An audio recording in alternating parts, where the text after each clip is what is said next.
কোপায় America, ফাইনালে খেলবে এবার ব্রাজিল আর্জেন্টিনা। সেই দলে ছিল বিশ্ব সেরা ম্যারাডোনা, সেই দলের নামটি হলো প্রিয় আর্জেন্টিনা। বিশ্ব সেরা লিও মেসি আছে এই দলে, যার নেতৃত্বে আর্জেন্টিনা উঠলো ফাইনালে।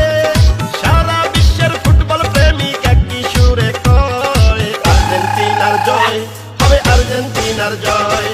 কোপা আমেরিকায় হবে আর্জেন্টিনার জয়, হবে ম্যারাডোনার জয়, হবে লিও মেসির জয়। ইনশাআল্লাহ হবে এবার আর্জেন্টিনার জয়। হাই হাই হাই কেন বুঝো না, ওস্তাদ মেসি নাই তো তুলনা। হবে জয় হবে আর্জেন্টিনা, এটা আগে থেকে জান না শোন না। Messi Messi Messi Leo Messi গোল দিয়ে দিছে দেখে ফেলেছি। ট্রফি কাপ দিয়া মেসির হাতে বিশাল এক ছবি এঁকে ফেলেছি। আর্জেন্টিনার পতাকা